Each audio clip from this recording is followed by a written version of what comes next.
You're listening to Legally Blissed Conversations. This podcast reclaims and rewrites the stories female attorneys have been told about how we should practice law, grow our businesses, treat our clients, treat ourselves, and craft our identities as female attorneys. We'll hear inspiring stories from current and former female attorneys, the ones who question the stories they've been told, the ones who aren't afraid to live boldly and step into their own power. We'll learn from women who define success on their terms. Through lighthearted and curious conversation, we'll unpack the challenges these inspiring female attorneys have already navigated. So join me on this journey. You'll be empowered and ready to rewrite a completely new story about what is possible for you. I'd like to welcome everyone to Legally Blissed Conversations, and a special welcome today to Paula Price. Paula is a lawyer coach, speaker, and creator of the Joyful Practice for Women Lawyers podcast, which is a podcast that speaks directly to challenges and opportunities for women lawyers who want to create more purpose, distinction, and joy in their work.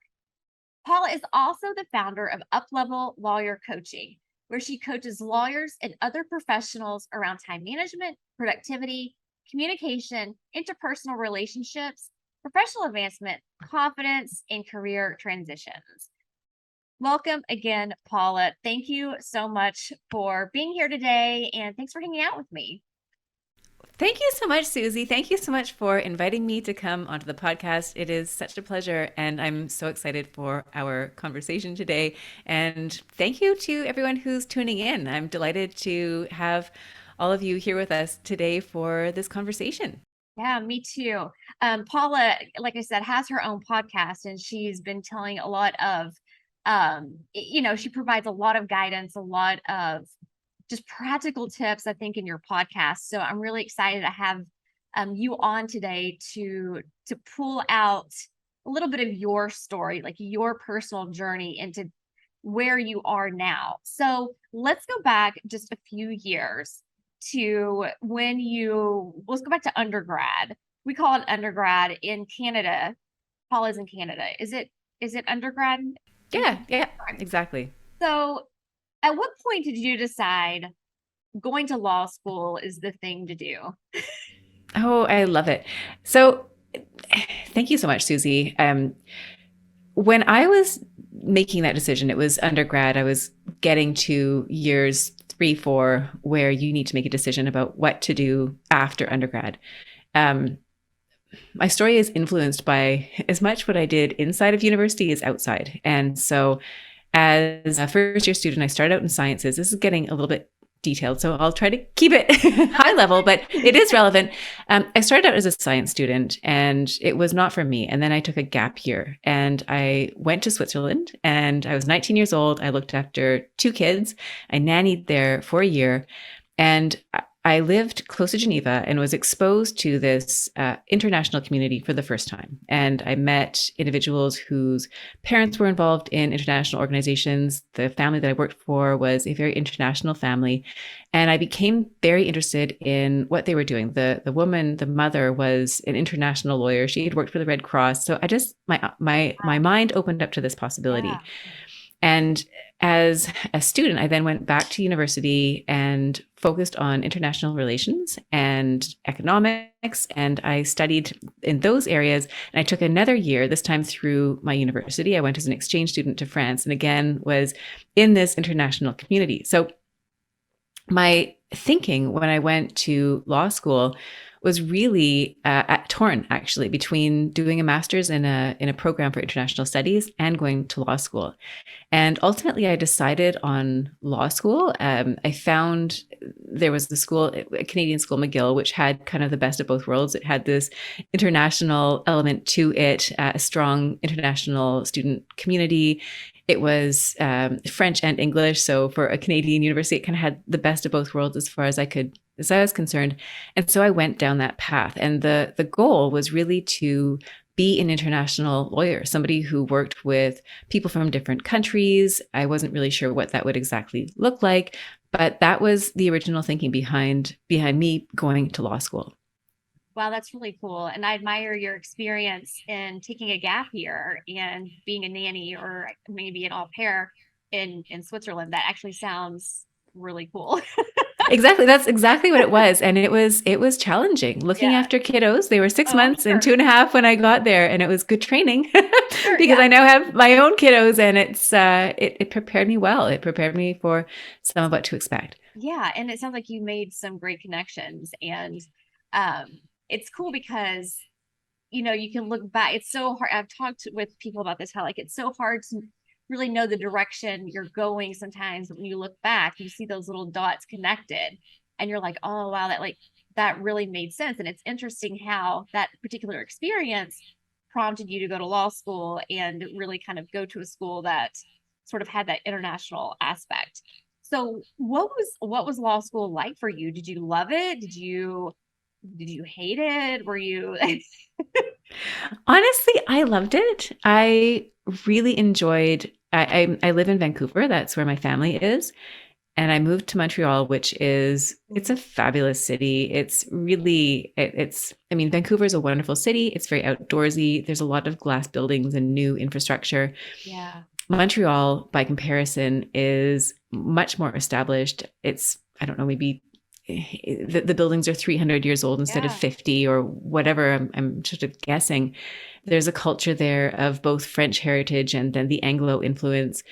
I lived in an area called the Plateau, which is pretty well known as being this great student area. The university just felt so established, and it was so beautiful. And I had the opportunity to meet so many interesting people. And Yeah. going from undergrad, which I really enjoyed, but as a student, while I was in Vancouver, I lived at home. I didn't have that on-campus experience. So when I went to McGill, it was on campus. There were all these amazing students from across Canada and from abroad.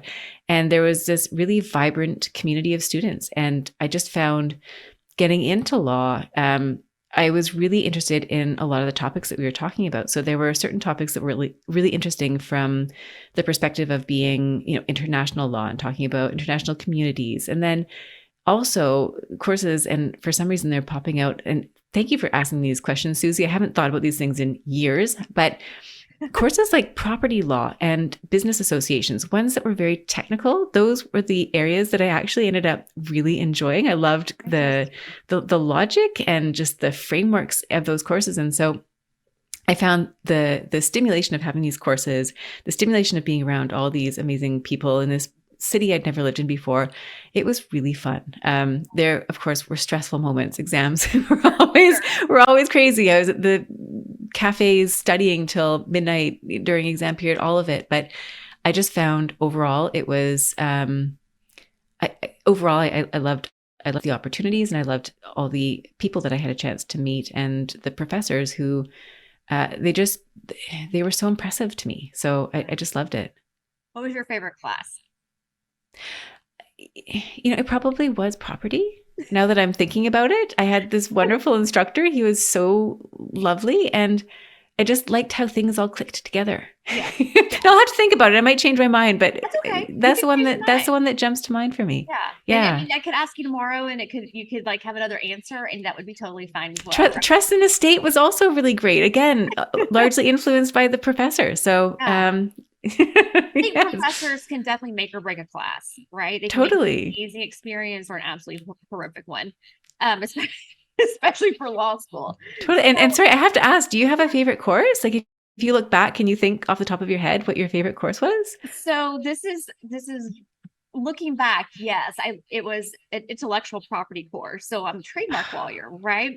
And at that time, my school didn't have there wasn't a lot of intellectual property classes, and there was one IP class, and it covered patents, trademarks, copyrights, and trade secrets for like 4 sec. Like those are all courses or topics that you couldn't learn an entire year like for a course. So it was very condensed, but even then I wasn't really sure that I wanted to go into intellectual property, but looking back on it, I was like, okay, that was a class that really excited me.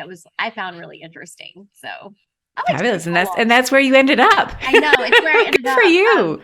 I liked criminal law. I thought that was kind of exciting. I didn't really see myself going into criminal law. But sometimes I look back, I'm like, ooh, that would have been that might have been really interesting for me. I don't know. I kind of floated a little bit because I wasn't really exactly sure like what area of law I wanted to get into when I was in law school. After a few years, it started becoming clear, like the direction, but it didn't seem clear as I was going through the process. But I guess again that's that clarity, right? That it's whenever you have hindsight, you look back, you're like, oh, that made sense. Okay, now I see why I was really interested in that class. So, Absolutely. but yeah, I'm curious. When you graduated from law school, did you have a position lined up? I did. So the way it worked for our cohort or our year, and this I think is pretty much the system today, is that if you wanted to work in a law firm, Yeah. which I decided in my, I guess, first or second year that that's what I would do, which is quite different from the international, whatever it was that I had been dreaming about. But, I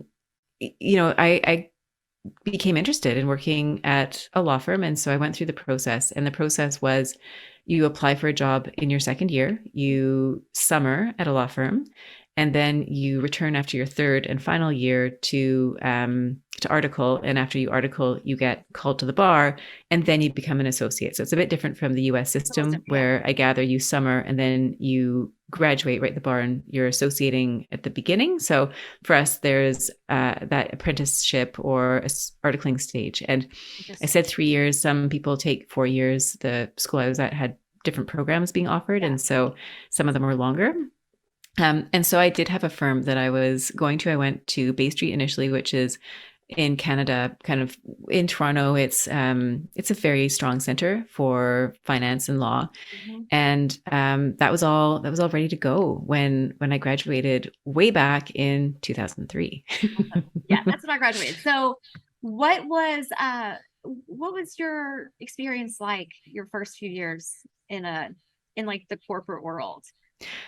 It was a bit of a shock. I had tons of jobs. I've always been a worker. I had jobs from restaurant jobs, coffee shop jobs, Blockbuster, when videos were actually a thing that you would watch and rent and all of that. Crazy, right? I had jobs all over the place. So I'm a hard worker. Yeah. Exactly. Nannying.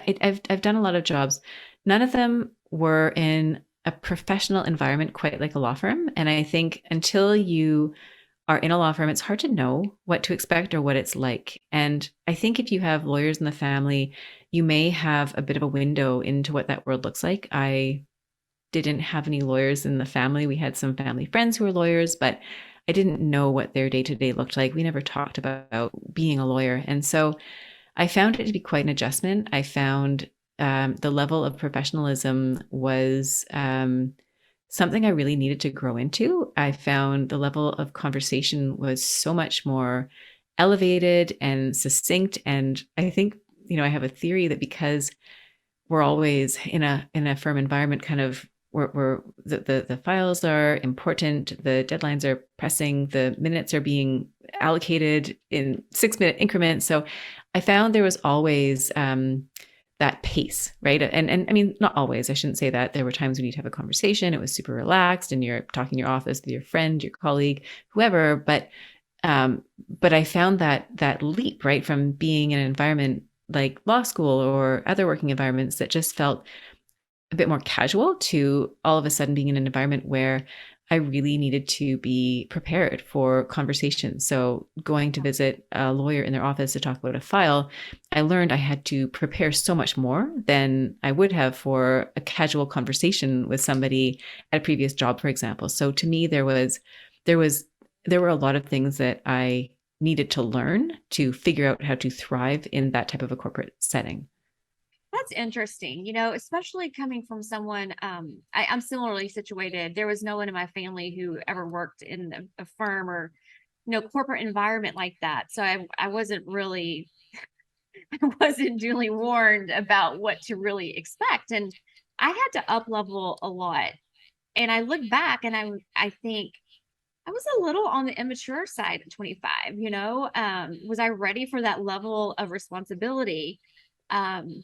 Yeah, I felt like I was really just kind of thrown to the wolves.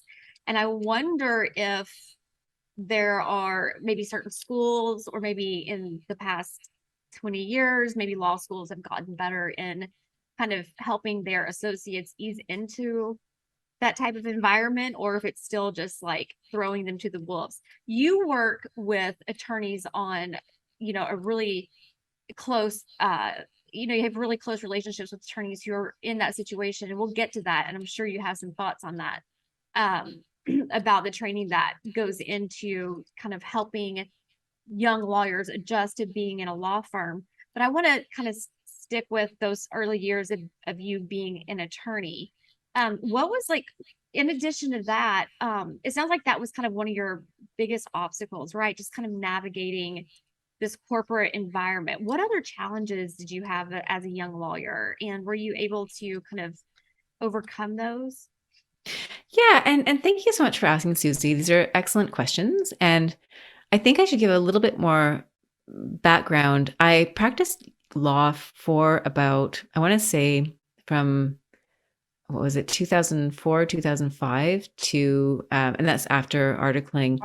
Yeah. And until about, I think I, changed my status to non-practicing. I think it was 2020, but I really stopped practicing probably 2017, 2018, 2019. So, what is that, 14-ish years. And not all of that time was in a big law firm. I was in large firms for the most part. I also practiced in a boutique firm. I practiced as a contractor. So I've had different iterations as a lawyer. And so if I go back to, and then I transitioned into coaching, I guess in I want to say 2018-ish, right? Give or take. There was some overlap there between law and coaching.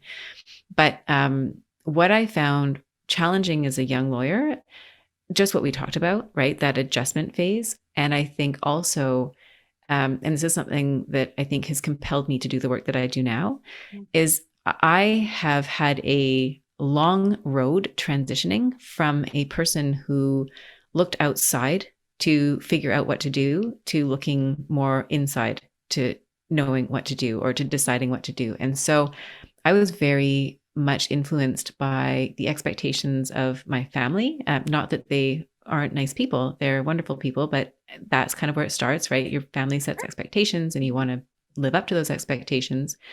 I think academic institutions that I went to, I always wanted to be a good student, and that went right through to law school. Then I was in a firm and I wanted to be a good lawyer in the firm. So I looked to the firm to tell me what that meant.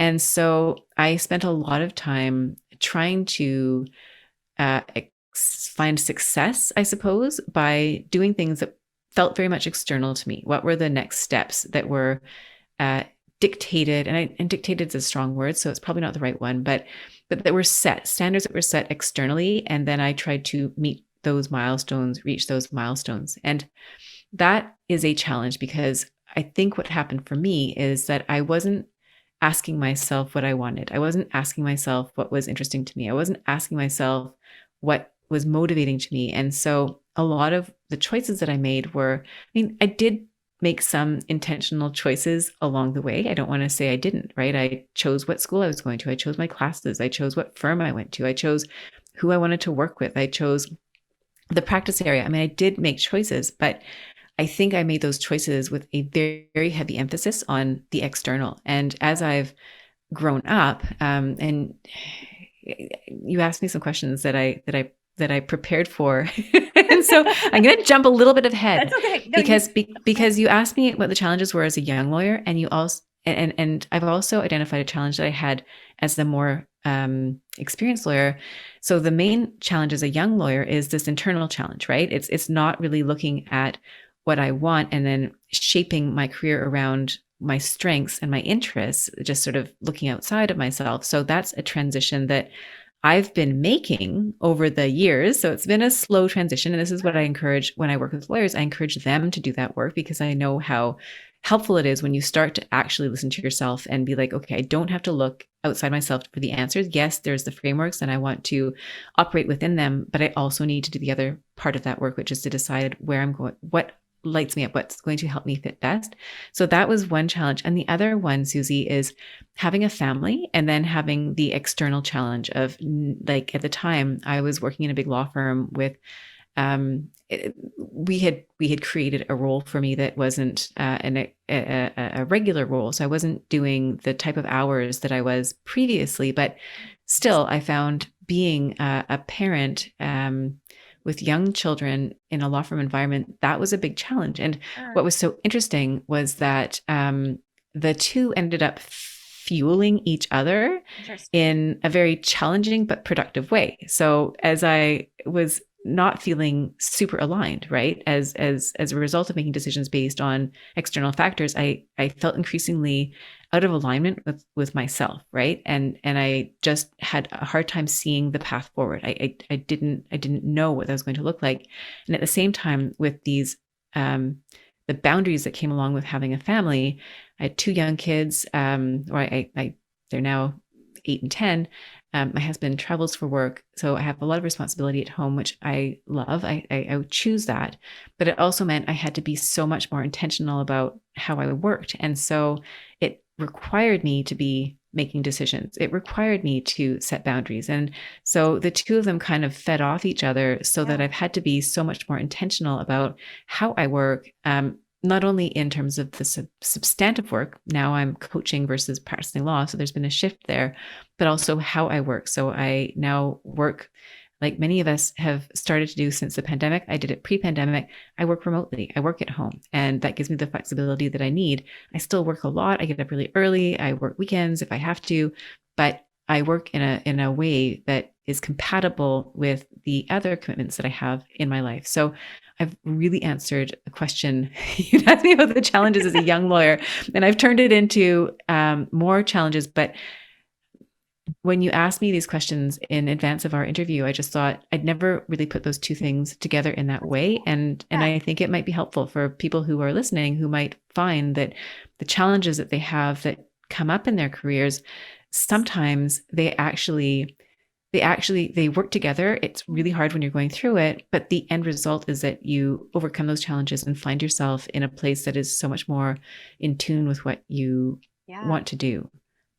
Well, they say the value of or the quality of your life depends on the quality of the questions that you're asking yourself, right?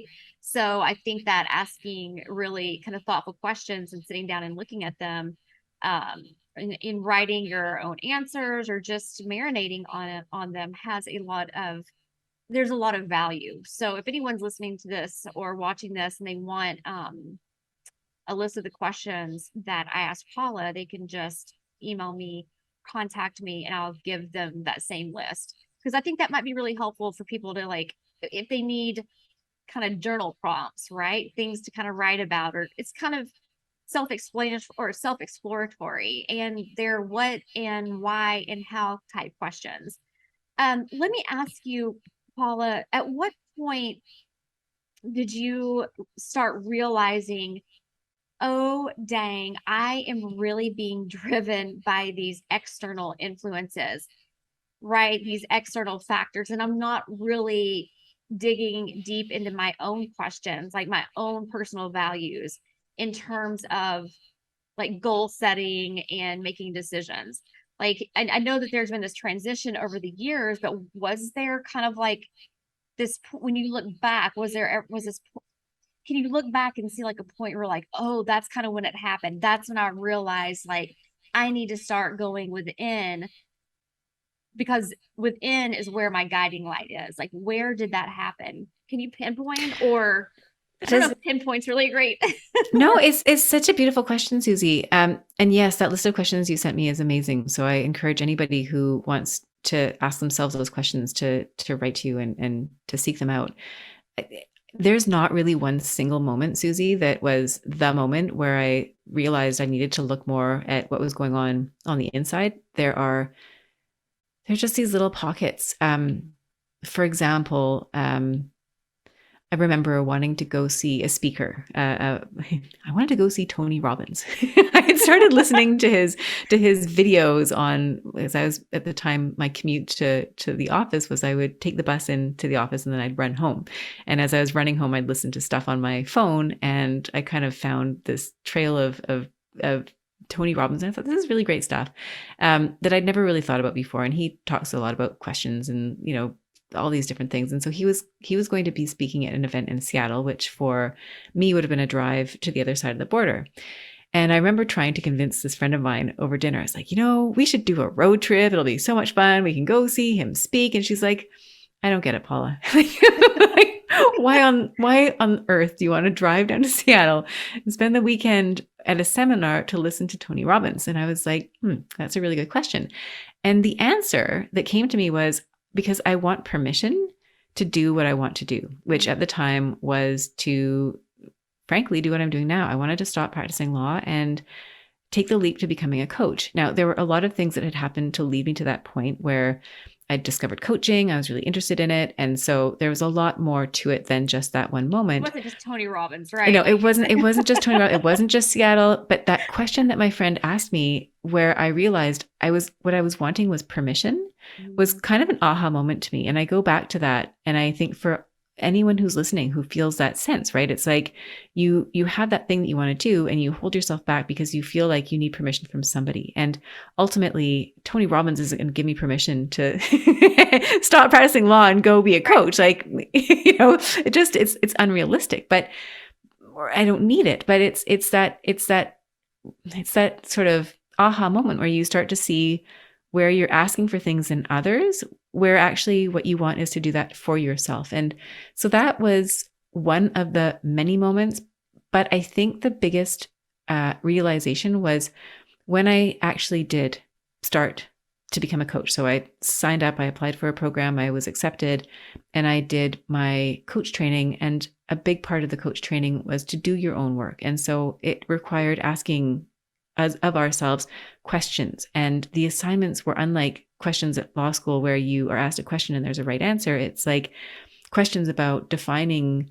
I mean, there was a whole bunch of work leading up to who you wanted to be as a coach, right? Just really getting to know yourself and your boundaries and your priorities and your values and all the things that we don't typically think about. And yet it's underpinning everything that we do. Mm-hmm. And then being really intentional about, okay, how do you want to show up professionally? What does that look like for you? And so I think it was really an iterative process, and I'm still doing that work. And I think for all of us, our values change over time. Our definition of success changes over time. And whether we're aware of it or not, these are things that influence everything that we do. So to answer your question again, it's an evolution. It's a process. It's something that I think has happened over so many years, and it continues to happen. I think I've learned that there is no end to it, right? The whole journey is just, it's an evolution, and we change all of the time. And so just knowing that we can always go back to asking ourselves some of those very fundamental questions is something that I do myself, and I encourage others to do, because the world shifts around us, we change. Yeah. So it's, I think it's really important work. So let me ask you, you mentioned your values evolve, your definition of success evolves. What is Paula's current definition of success? Yeah, I love that. I love that. Knowing that you can change it tomorrow. No, exactly. Knowing that it changes. So I gave some thought to this question, and I think I have really 4 parameters right now. It shifts over time. Health is number 1. Like my physical and mental well-being goes at the top, because what am I, 45? Now that I'm 45, relative to when I was younger, I find that my body is such a barometer of how I'm doing. And so if I'm not eating well, if I'm not exercising well, if I'm not resting enough, if I'm working too much, if I'm not spending enough time with my friends and family, it actually shows up physically for me. And I realize I'm such a better person. I'm a better parent. I'm a better coach. I'm a better friend when I actually take the time to do that self-care. So in my definition of success is number one is personal health. And from that, I can then do the other things. Number two in my world currently is my family. I'm not sure that I would change family, but the level of involvement that is required of me at this stage, with the kids being at the stage that they're at, it's a relatively significant portion of my days, and that's important to me. And how I define success in my family is probably different from everybody, as we all define success differently. And I don't focus so much on having a perfectly clean house, believe me, or my kids in all the activities. They're not those types of kids. I just want them to thrive, and I want them to know themselves, right? Going back to that first point, I want them to be in alignment with who they are as early as possible. And then third, success is thriving in my coaching practice. I love the work that I do. And so it's building my practice. It's helping lawyers. It's challenging myself to grow my practice in new and different ways so that I can help impact more people. And then the fourth is connection. And that's really with my friendships, really. I think that's kind of what I would focus on there is, do I have those? And I think I say connection because I think it's important to be surrounded by other people who you enjoy being surrounded by. And many of them will be your friends and family outside of your professional work. But I'm increasingly finding connection with professionals who are not necessarily my friends from outside of my professional work. They're friends they're overlapping. And so I just love being part of a community where I'm surrounding myself with people whose values align with mine, who are doing interesting things, where we can talk to each other openly and frankly, and just enjoy each other and help each other do what we want to do in this world. So I think those are the four things at the moment that define success for me. I love that. I think that's so beautiful because I bet your definition of success has evolved quite a bit from 45-year-old Paula to 25-year-old Paula. Absolutely. Right? Absolutely. And a lot of that has come from you digging into your internal self, right? Going within to find answers. I want to commend you, and I've heard you say this before about how your kids are not into everything, right? Like you're not like the soccer mom driving your children everywhere. And I feel like there is a lot of pressure on moms these days. I don't know if it's from children, from peers, from schools, or what, to have your kids in like all of the things. But there's so much value in interaction with children that doesn't require going to like all of the soccer lessons, right? Like I don't know. I just want to commend you for that. And because I think that women who are similarly situated, who aren't taking their children to all the things, have a sense of guilt. Like I've talked to women about this who are kind of like, oh, I should be taking, I should have them involved in all the things, but I'm really just tired. Or, I went through this with my older two children. I just can't do this anymore with my younger ones. Right. Like, so Yeah. I think it's cool that you have recognized that and that that there's so much more value in kind of your experience with your children. Let's take a quick pause for a message from my sponsor, Prominent Practice. Are you thinking about a career transition from big law or partnership to a solo practice, selling your practice, or maybe you're launching a project unrelated to law? Whatever the reason for your transition, you'll need support along the way. Enter Prominent Practice, an executive consulting and marketing firm specializing in branding, positioning, and reputation management for transitioning attorneys. Founded by a female entrepreneur who spent a decade building smart digital platforms for thought leaders before pivoting to focus on high-end service providers who were preparing for successions, mergers, and acquisition events in their businesses. If you're thinking about making a big business move, don't risk losing the ability to leverage the reputation you've spent your career building. Let Prominent Practice be your guide. Visit prominentpractice.com/blissed for an exclusive introduction. I mean, I love that you brought up the example of soccer. I played soccer as a kid and reasonably competitively. but I don't know how. I was never like the strongest player, but I always managed to make it on these really good teams. And so to me, I tried signing up my son for soccer, and he hates it. And I took him to a number of games back several years ago, pre-COVID, and we'd be standing in the rain. He'd run off the field. He hated it. I had to convince him to go. And it was a fight. And I just remember thinking to myself, who am I doing this for? Am I doing it for him because he doesn't seem to love it? I don't love it. And I think if your children are agreeable to it, I mean, he's just not. And I've sort of tried with my daughter, but COVID gave me a pretty good excuse not to sign anybody up for anything. So I fully took advantage. and tonight I'm trying to get them into a tennis class. And when I told them about this morning, I got a lot of pushback. But that being said, I think the kids are all so different. And so if they're into it, bravo, like take them. But if your kids are like mine, then it doesn't necessarily mean you're going to be doing the hockeys and the soccer and the baseball and everything. And it's, for me, there is an element of guilt when I hear parents who have their kids in all the things, and I'm like, oh, I kind of wish I could do that. But at the same time, I also have to recognize it doesn't work for our family. And so it's figuring out what does work, what's kind of like a reasonable level of activities. And, I think one of the messages that was, that resonated with me during the pandemic, so the early days of the pandemic, when everybody tried to homeschool their kids, and none of us that aren't homeschoolers are really qualified to do that.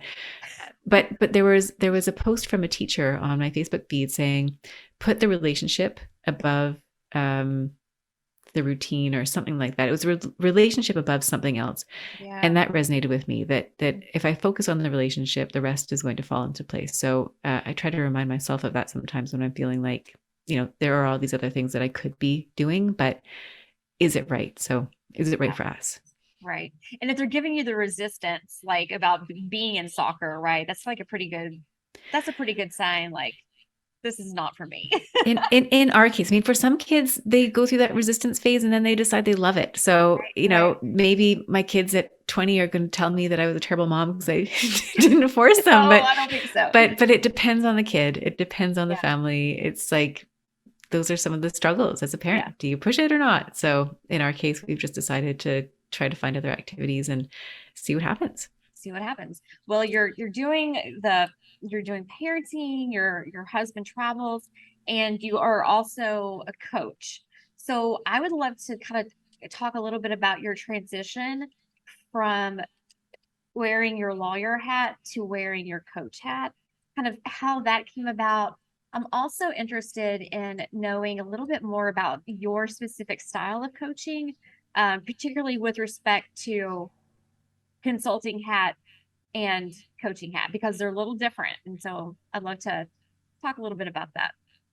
Totally. I mean, I think going to the first question about transitioning, I have a lot of lawyers ask me about the transition, because I think when you're in law, practicing as a lawyer, that's really all that we see. And when I made the transition, I started out in law firms, like traditional big law firms, boutique firms. They were all pretty traditional.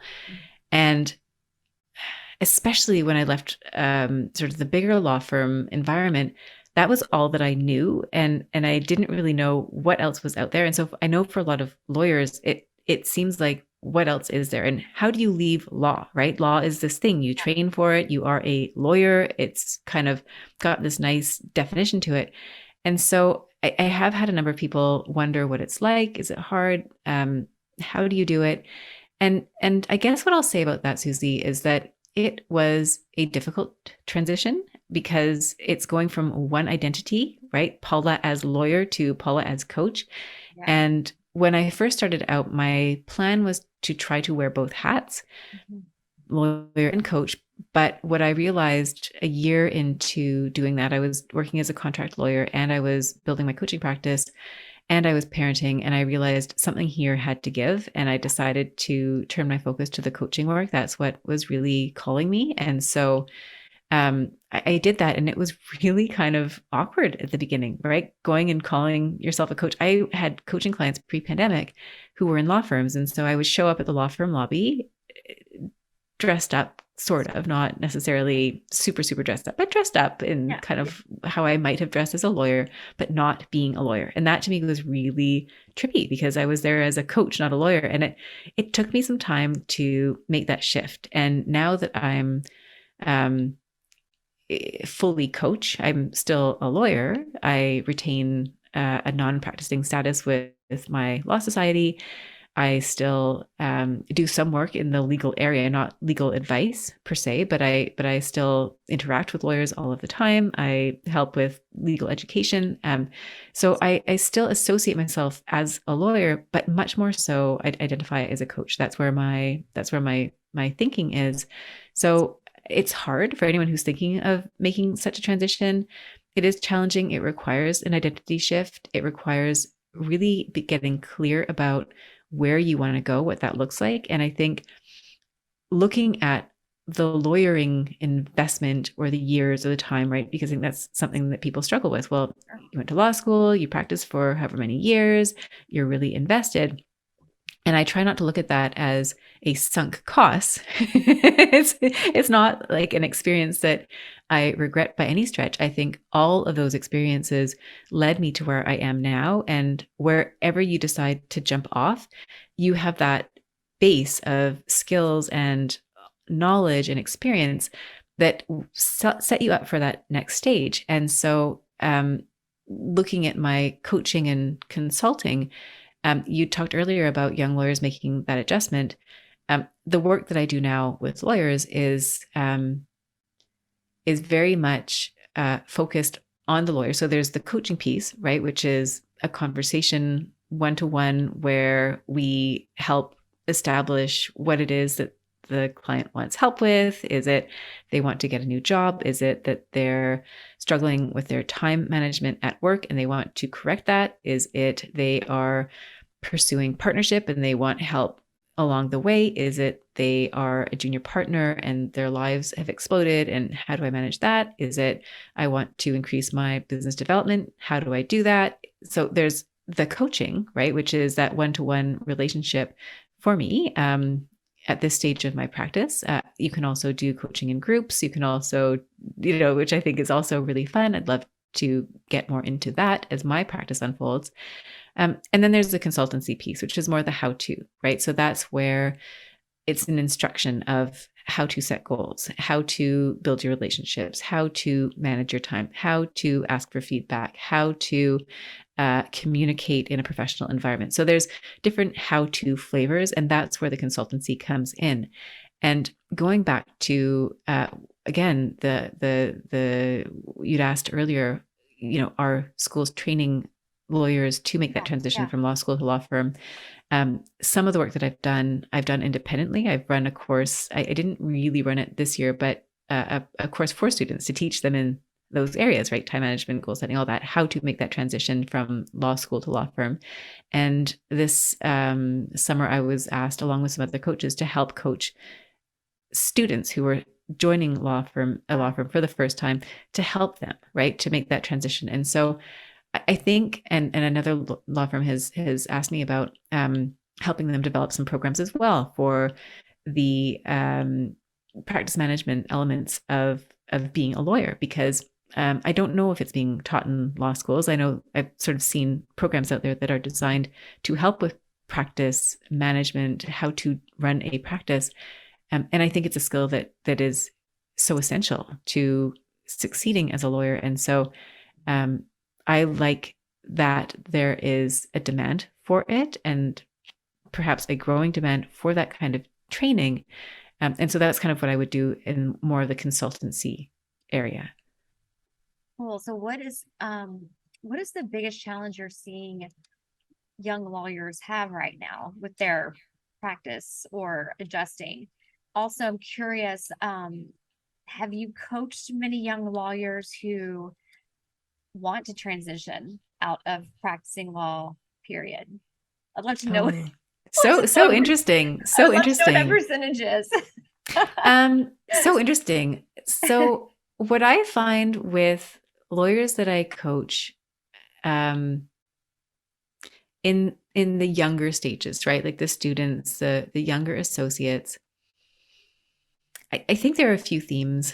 One of them is time management that comes up, right? Making that shift, especially from maybe law school where there's a lot of structure to a law firm where there's less structure, and figuring out how to be independent, how to structure your days, how to negotiate timelines, how to get things done, how to um, have a life outside of work, how to deal with that feeling of always needing to be busy, always needing to be engaged. So there's a lot of questions around time, how to bill, how to not procrastinate, how to stay motivated, how to work on really large, complex files that go on forever. Like, how do you break that up and make it manageable? So time management is one area. I think confidence and imposter syndrome is another area. So making that transition again from into a law firm or in your early stages, as you're trying to pave your way and create your professional identity for yourself.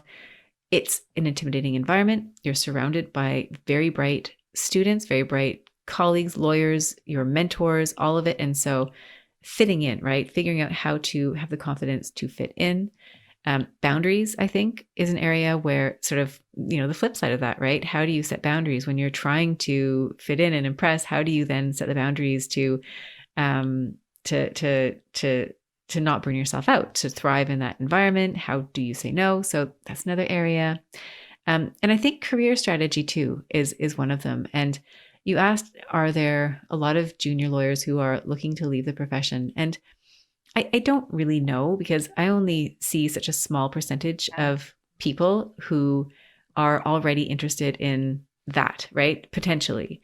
And I think there are lawyers who flirt with that idea of leaving practice, who, and some of them, yeah, and some of them, I guess they flirt with the idea, they explore it, and then they decide, you know what, actually, I want to keep doing what I'm doing, but maybe they make adjustments, right? And I can think of lawyers that I've worked with who have done that, right? They want to explore, what are my options outside of practicing law, often in a more traditional environment. And for some of them, they're going to make a transition. They're going to decide, you know what, I still want to practice law, but I want to do it a little bit differently. I want to do it in a way that, maybe incorporates other components. Maybe they want to be teaching as well, or they want to be more involved in business development, or they want to practice in a remote environment, or they want to practice at a nonprofit.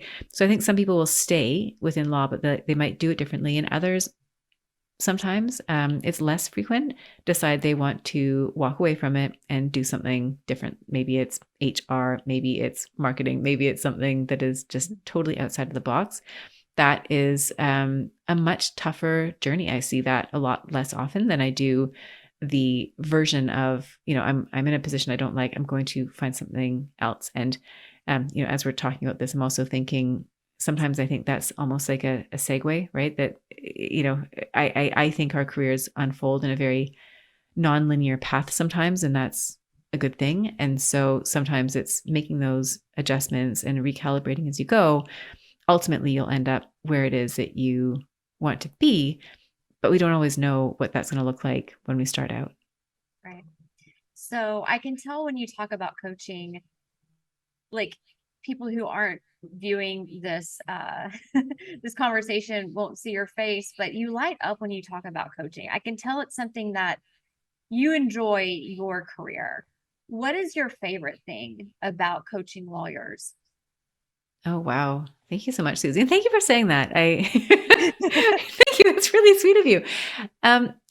What is my favorite thing about coaching lawyers? There's so much. I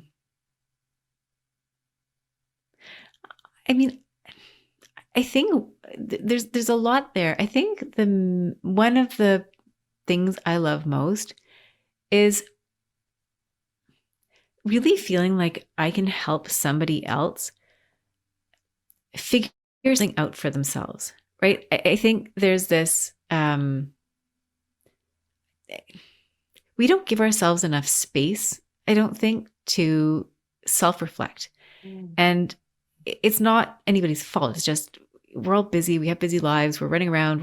If you're practicing in a law firm, you're probably having a pretty a scheduled life, right? Where you're always on. You're either at work or you're with your friends, you're out getting some exercise, you're at a dinner party, you're at a party, you're sleeping, you're, I don't know, grocery shopping, but that quiet time where you step back and start reflecting on what it is that's going on with you and what you want.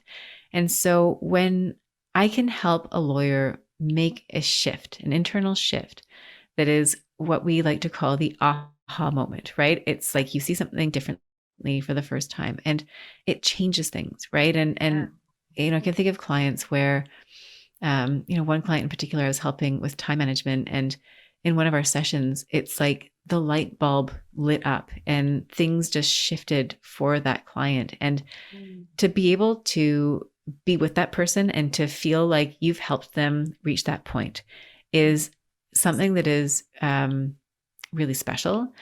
I also think where I've had clients who decide to have that ongoing relationship, some of the coaching work that I do is more short term, right? I want to go from A to B. Can you help me do that? And we go from A to B together.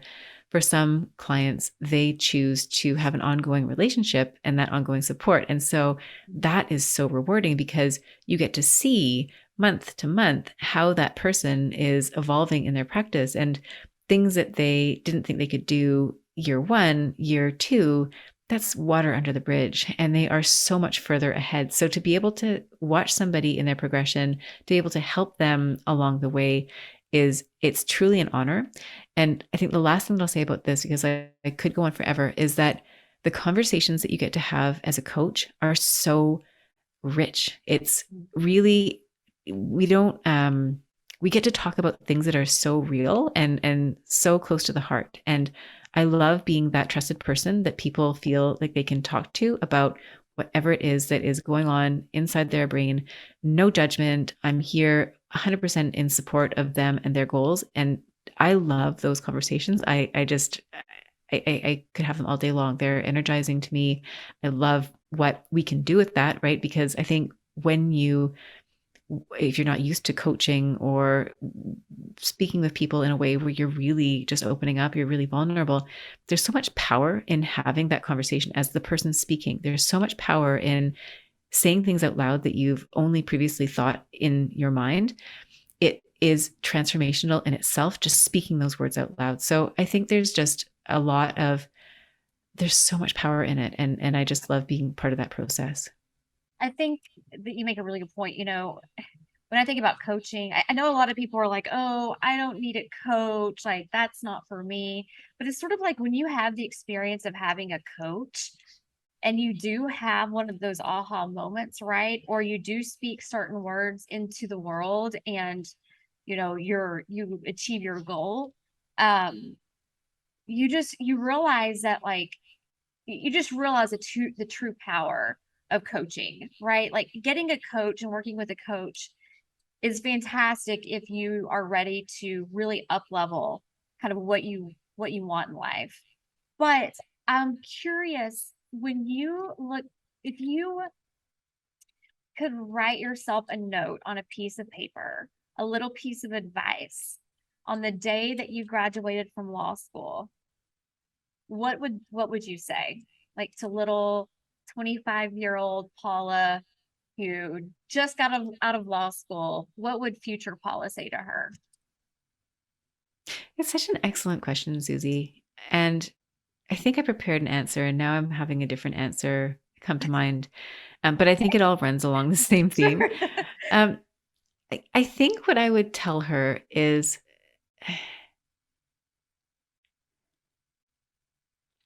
I think I would tell her that there are moments where it's going to be really hard, and that is okay. Yeah. And that, you know, keep going.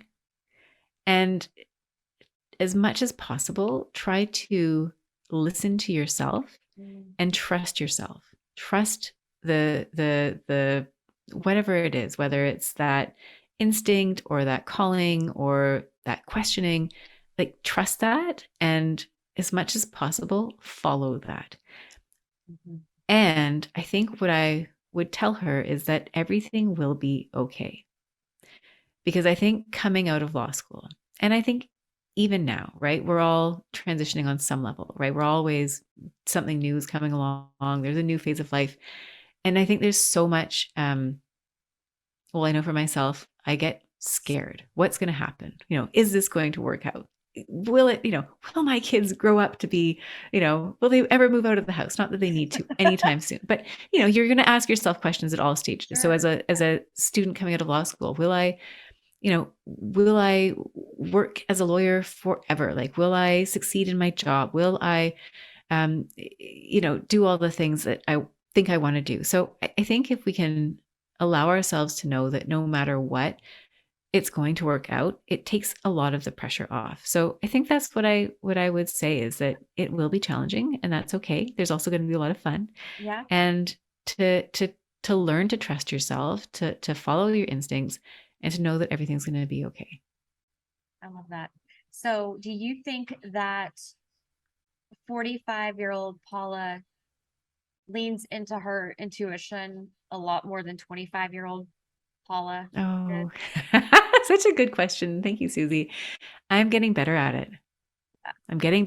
But it is very hard, because I think when your intuition, and I'm really thinking out loud here, but your intuition isn't usually telling you to do what everyone else is doing, right? Your intuition isn't usually like, hey, this is a really good idea, just stay on that path and keep going. Your intuition is like, hey, like, I have an idea.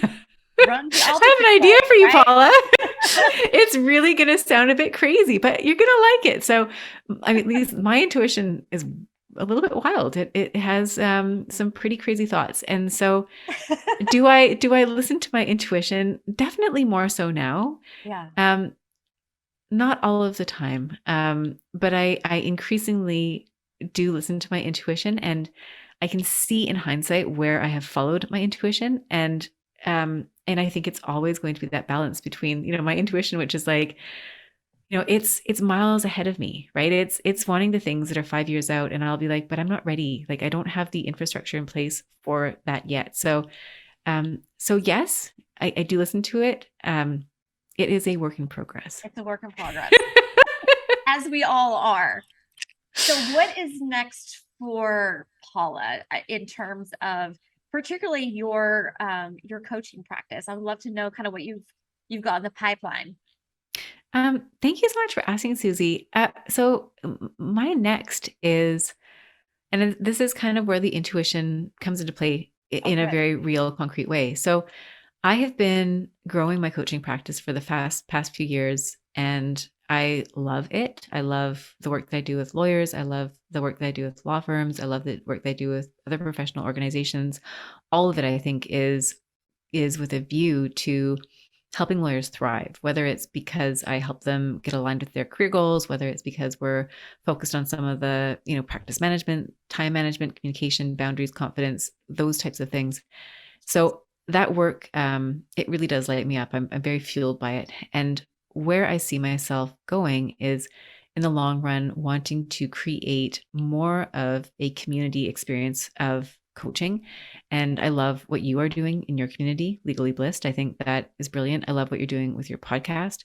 Again, I think it is brilliant. And what I'm doing is creating a community where I want to create a space of a coaching container that is a community-based container. And if I go way back to our conversation where we talked about some of the breadcrumbs almost that led to that, the transition, right? The coaching transition. One of them was that I was initially involved in this online program for, it was like a health, like a fitness kind of thing. And it was a virtual thing where I would kind of plug in, plug out. And I'm not explaining it very well, but it was a virtual program, right? Where you kind of log in what you've done for the day, your exercise, whatever. And then somebody responds to you and they give you feedback. And I found it really uplifting to be in this environment. Even though I never met my coach personally, I felt very, I didn't even know who they were, really. I felt very supported by that community and sort of remote component. And so that's what initially sparked an idea to create program that is a coaching program that would be accessible to many lawyers, where you can come together and build community and learn some of these skills, right? Learn some of these teachings and then put those into practice. So my intuition keeps telling me that I need to build the community. And so that's what I'm ultimately looking toward is to creating something that allows me to serve at a broader level. And, I think when you start getting into communities and you have one, you know what it's like, right? There's, in my mind's eye, this idea of a legacy, right? The legacy you create by building a community, but then there's the legacy of the community. If you're able to inspire that group of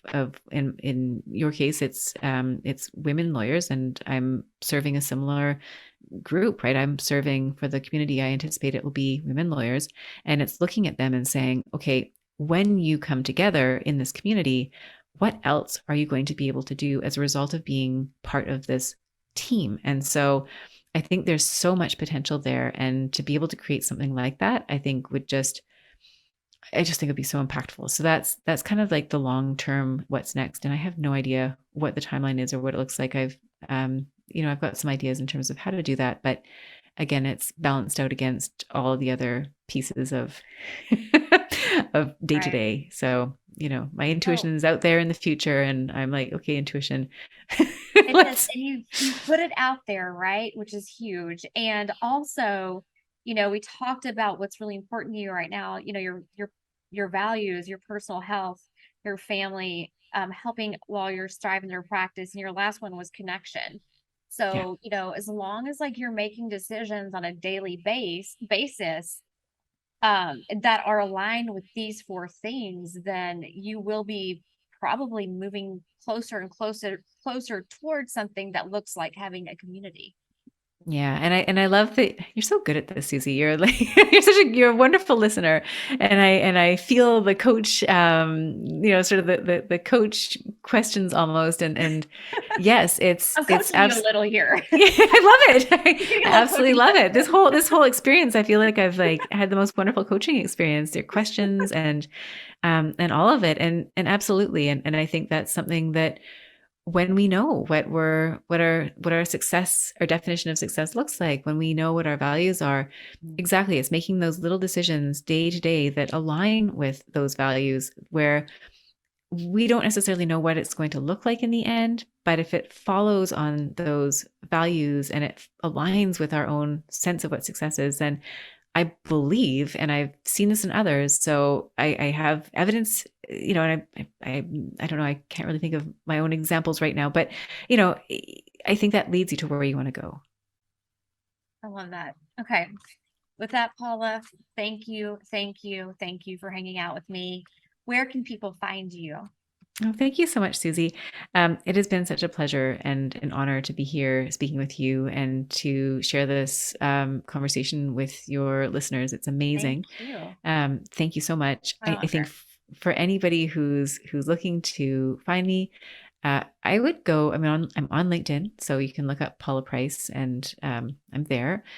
You can also find my podcast is at thejoyfulpractice.com, and it's called The Joyful Practice for Women Lawyers. And it's also on all the places where you download podcasts. Don't ask me to name them. I don't know what they are, but there are many. You can find them.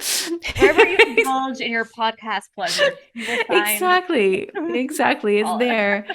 And then I can't remember if I've linked to it. I think I have linked to it, but if you Google up-level lawyer coaching, that's where you find the one-to-one and more consulting type of work that I would do. So that's another way to reach out to me. So all those ways would be delightful. And I'd love to hear from anybody who does have questions about any of this. I'm always interested in learning what's going on with our lawyers and what questions are on their minds. So Paula, again, thank you so much for hanging out with me. Thank you. And you've been such a wonderful interviewer. This has been such a pleasure, and it's just lovely. Your questions are brilliant, and this has been such a wonderful experience. So thank you again for having me on. Thank you so much for hanging out with us today on Legally Blissed Conversations.